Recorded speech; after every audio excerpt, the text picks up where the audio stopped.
please carry on. Go ahead and launch this document for us.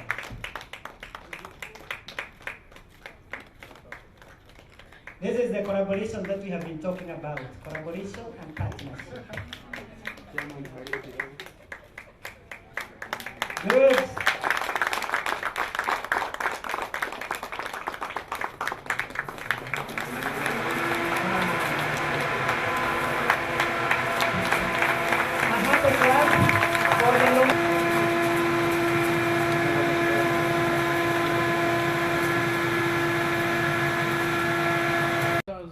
Health workers, medical practitioners, and lawyers have come together to assert the will of the people of Kenya insofar as health care as a pillar upon which this administration promised good governance as a right due to the people of Kenya was discussed.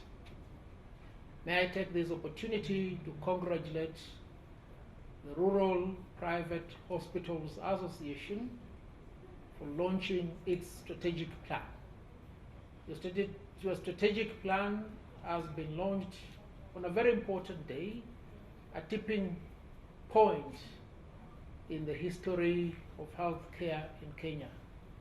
A time when, whereas healthcare is so fundamental to the peace and well-being of the people, it is being relegated to a position claimed to be inferior to other interests that the leaders of this country perceive to be more important than the health and well-being of the Kenyans.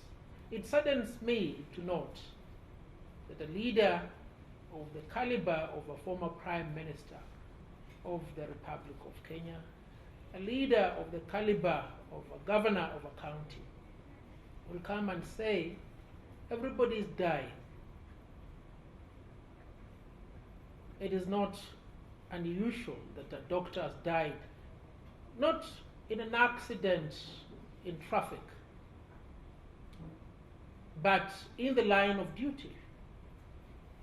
It should sadden you when these leaders, upon whom you've entrusted the heaviest responsibility of taking care of your concerns, tell you, we do not have money to take care of the interests of the frontline workers, but we have money to undertake constitutional reform.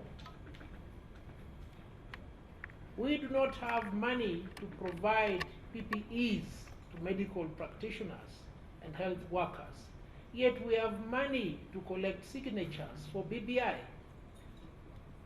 Kenyans, there is a big problem. And in my deliberations with doctors, medical practitioners, and health workers today, I've emphasized several things that are important to ensuring that health care is taken care of now and for posterity. It is a high time that we needed, and we need to do now, to demand accountability of the government. It is not a favor that you are asking of the government. To quote what the Secretary General of KMPDU has said, if the country is at war, all resources will be targeted towards ensuring that soldiers are well taken care of. Nobody will tell you that if a soldier has been killed in Moyale or in Somalia that everybody is dying. No. They will send an Air Force plane to bring him home. If a soldier is injured, they'll send an Air Force plane to bring him home. He'll get the best medical care. But when a doctor is ailing, when a doctor dies, we are told that everybody dies. You must say no. And if you don't say no now, this game will continue being played on the people of Kenya.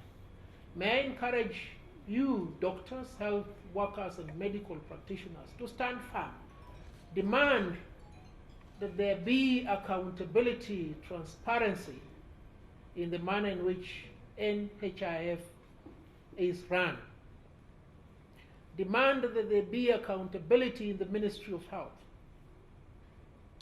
This sanitization of corruption in KEMSA is an issue that should concern you. It's an issue that should concern all of us. And now that you've issued a strike notice, it is incumbent upon you to pursue this agenda to the very end.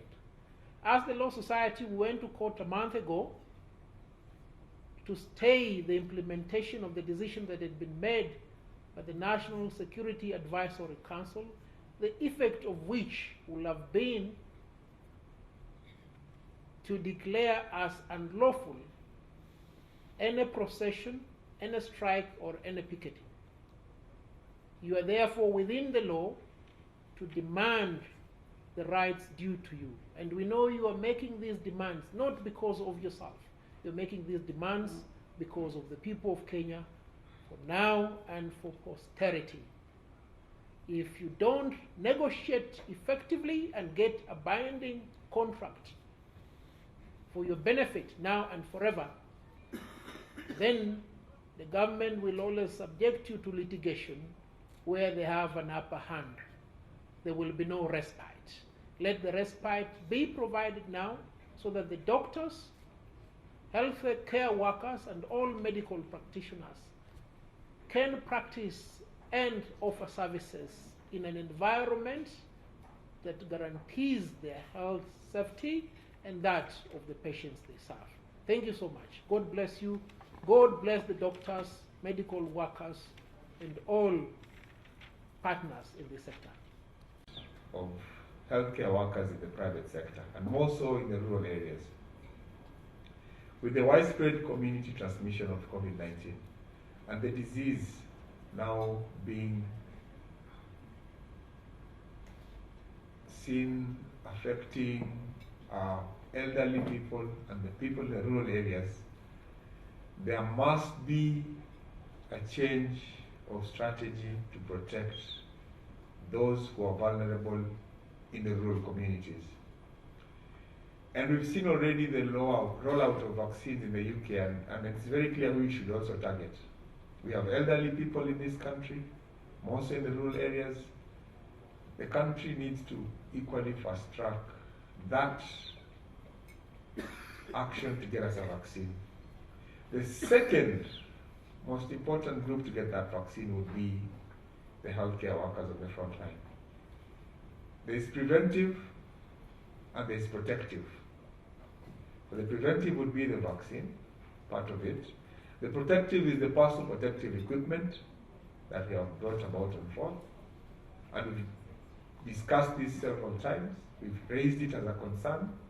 The issue of comprehensive medical cover, the issue of compensation, because we've lost healthcare workers, and the issue of the whole welfare, apart from safety, of the frontline healthcare workers. Welfare means they be paid on time. Whatever is due to them is given to them on time. We do not put them in any form of financial strain. And also appreciate that they are at great risk. This will not stop the risk, but it will incentivize and motivate our healthcare workers.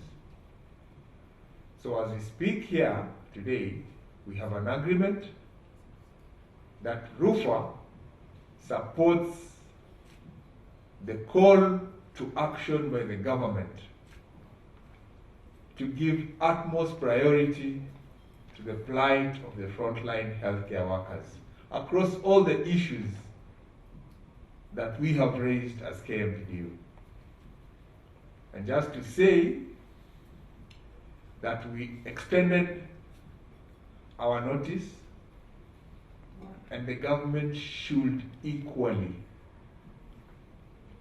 engage with only one action to address the issues. Don't focus on sideshows, don't focus on anything else. Engage to address the issues. And if you engage to address the issues, comprehensively, then that shall avert the intended and the planned strike action. Thank you. Ladies and gentlemen of the press, this is the annual general convention of the Rural Private Hospitals Association of Kenya.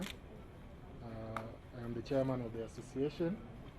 On my left is the Secretary General for the Kenya Medical Practitioners and Dentists Union, Dr. Chibanzi Machonda. And on my right is the President of the Law Society of Kenya, Wakili Nelson Havi.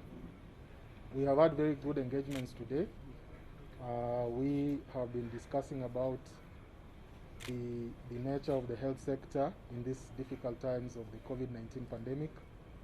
We also discussed about the health sector reforms that have been going on, the changes to the healthcare financing that is around universal healthcare.